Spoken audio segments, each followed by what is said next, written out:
페라리, 람보르기니, 포르쉐, 마세라티, 벤틀리 이런 슈퍼카들 좋아하시죠? 요즘 유튜브를 보면 오너분들이나 리뷰하는 분들이 많이 소개를 해주고 있죠. 저는 이런 슈퍼카들을 모두 타본 멋진 경험을 해봤습니다. 국내 대기업 회장님의 서킷 강사로 만 5년을 근무하면서 최고의 기업가를 옆에서 볼 수 있고 슈퍼카들로 서킷을 타면서 느끼고 공부할 수 있었던 엄청난 시간이었습니다. 사실 이번 영상은 아이레이싱으로 레이스 하는 걸 보여드리고 좀 설명을 해드리려고 했는데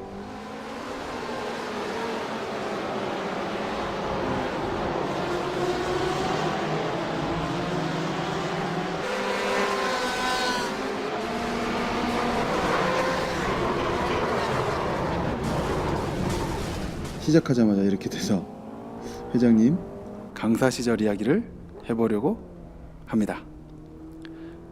이런 사진 많이 보셨죠? 줄무늬 옷이 저예요. 간단히 제 소개를 하면 1999년 한국 모터 챔피언십 신인전으로 데뷔했고 다음에 원메이커 A 클래스로 출전했습니다. 연도를 얘기하니까 제 나이가 이제 대충 나오겠네요. 지금으로 비교를 하면 CJ 슈퍼레이스 GT3, GT4 클래스를 탄 거라고 보시면 되세요. 그 후 군복무를 하고 다시 차를 타고 싶은데 지인들 도움으로 미케닉을 하며 아마추어 시합에 나갈 수 있었습니다. 몸으로 때우며 차를 탄 거죠. 타임 트라이얼 최고 클래스에서 마츠다 RS7 튜닝카로 우승도 하고 다른 대회에서도 상위권에 들었어요. 그렇게 경력을 쌓다가 프로팀에 들어가게 됐습니다. 다시 프로 리그를 프로 선수로 나갈 수 있으니 정말 꿈만 같았죠. 또 레이싱 용품이 비싼데 프로팀 가면 용품도 1000만원 정도 사주더라고요. 그렇게 선수 생활을 하던 중 팀 오너와 마찰이 있었고 미련 없이 팀을 나오며 방황의 시기가 시작이 됩니다. 그렇게 이 일을 계속 할 것인지를 고민하던 중 지인한테 한 통의 전화를 받습니다. 서킷 강사를 뽑는데 이력서를 보내라고 하더라고요. 아무것도 묻지도 궁금해하지도 말고 그냥 보내라고. 그렇게 이력서를 보내고 며칠 뒤 연락이 와서 인터뷰 장소를 알려주는데 누구나 알만한 대기업이었어요.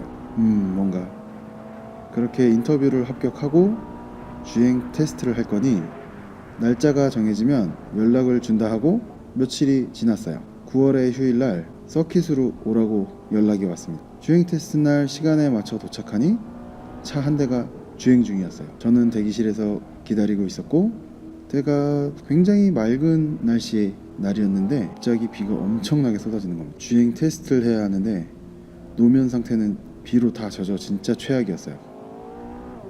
주행 중인 차량이 피트로 들어오고 차에서 내리는데 회장님이셨어요. 살짝 예상은 했지만 실제로 보니 심장이 미친듯이 뛰기 시작을 했죠. 임시로 만들어 놓은 쉬는 의자와 탁자가 있었는데 의자에 앉으시니 담당자와 저는 회장님께 가서 인사를 드렸어요. 인사를 받아주시고 악수를 하는데 머릿속에 딱 한 가지 생각만 들었습니다. 됐다. 이런 분 얼굴 보고 악수해봤으면 더 욕심 없다. 회장님이 비가 왔는데 주행 가능하겠냐 물어보시더라고요. 비가 올 때도 시합을 하니 최대한 할 수 있는 것까지 해보겠습니다 라고 말씀을 드리니 그럼 타보고 싶은 차를 고르라고 하시더라고요. 사실 제가 페라리, 람보르기니 이런 차들을 당연히 타본 적이 없었기 때문에 뭘 타도 상관은 없었어요. 어차피 처음이었으니까요. 다 차들을 쭉 보는데 포르쉐가 보이더라고요. 예전에 포르쉐는 잠깐 서킷에서 타본 적이 있었습니다. 그래서 포르쉐를 선택을 했고요. 재밌는 건 그곳에 있는 포르쉐의 가장 낮은 등급은 911 터보인데 제가 한번 타본 건 911 까레라 였으니까 차이는 많이 나는 차종이었죠. 그렇게 차에 탑승을 하고 비가 와서 젖은 노면을 제가 할 수 있는 최대한 열심히 4랩 정도 달리고 저는 보여줄 건 다 보여줬다라는 생각이 들더라고요. 이제 피트인 하겠다고 말씀을 드리고 이제 피트인을 했습니다. 회장님이 차에서 내리시며 옆에 있던 임원에게 500 주고 한 달 채용하세요 라고 쿨하게 말씀을 하고 서킷을 떠나셨어요. 나중에 안 사실이지만 선수들은 이렇게 테스트를 했던 선수들은 회장님이 들어가자라고 말씀하시기 전까지 계속 주행을 했다고 하더라고요. 근데 저는 4년 만에 들어간다고 했으니 어떻게 비춰졌을지는 저도 좀 궁금하긴 합니다. 그렇게 서킷 강사로 일을 시작하게 됐고, 사실 그전에도 뭐 완성차 메이커 서킷 강사를 하면서 매일 교육을 하는 게 아니라 행사 있을 때 딱 정해진 기간만 하는 단기 알바 정도로 하고 있었어요. 그런데 보름쯤 지나서 강사들을 직원으로 채용하라고 하시더라고요. 사실 그전에도 완성차 메이커 서킷 강사 일을 하면 매일 교육을 하는 게 아니라 정해진 기간, 뭐 일주일, 한 달 이런 식으로 행사를 진행해 왔기 때문에 그냥 이 일도 단순히 단기 알바 정도로 생각을 하고 있었어요. 그래서 얼떨결에 대기업 직원이 됩니다. 그날 오후 담당자와 만나서 계약서를 보는데 3천 후반 정도 연봉 계약이었어요.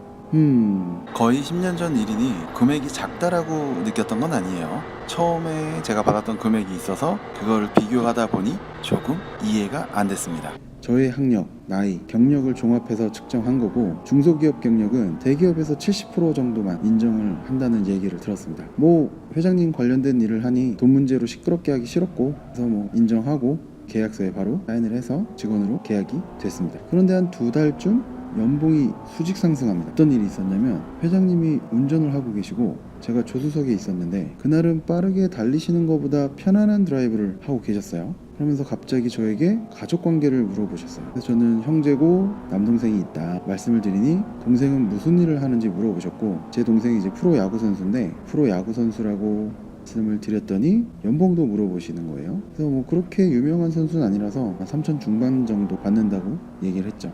그러니 형제가 1억 정도 벌고 있으니 부모님께 잘하라고 하시더라고요. 머릿속이 복잡해집니다.